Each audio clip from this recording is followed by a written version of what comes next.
Jimmy had cut and rounded the entrance, and both boys crawled into the igloo to inspect it. The winter sun shone through the frozen snow, lighting the inside of the igloo.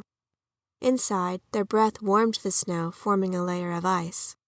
The boys enjoyed their cozy snow house and were amazed how the sun made it light enough to read. But how could a book be kept dry in an igloo? Had the Eskimos stories to read to their children? Did they have a written history? Soon they invited the other children one at a time into their igloo. It was so small that only 2 or 3 children could get into it at a time. "Quick, hide!" shouted one of the children. "There's a polar bear!" he said, pointing across the field of snow at the imaginary beast. "Come into the igloo," another instructed. "You'll be safe there. Bears can't break through the frozen snow of an igloo."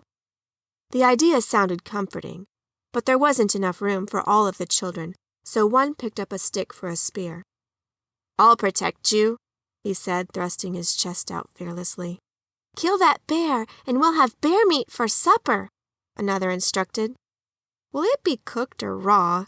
one pupil asked. "I don't think I'd like the blubber." "We're in Alaska," responded another. "Don't you remember? It will be raw, and you will enjoy it," she ordered emphatically. "Yuck, raw meat. All that blubber." "Blubber is seal fat," the first pupil corrected, trying not to be a know-it-all. "Look out," yelled one of the older boys. "Here I come, and I'm the bear." He ran around the group, growling and fiercely clawing the air. "I'm going to eat you all up." "You sound more like the wolf of the 3 Little Pigs story," one of the girls laughed. Ignoring the comment, he stood high on his tiptoes, clawing the air and growling in a loud voice, which he tried to make as low as possible. He circled closer and closer to the igloo and jumped on his hands and knees on top of the igloo. "Look out in there," he growled. "I'm going to break this in and eat you up." "Get off there," yelled Jimmy. "You'll break it in." But jump as he might, the igloo's frozen ice dome stood fast.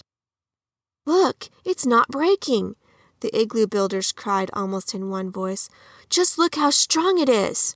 "And we built it, and none of us really knew how to build an igloo." "None of us is an architect nor a construction engineer," the bear said in awe with an unbear-like posture, resting his hands on his hips. The snow did not melt for weeks.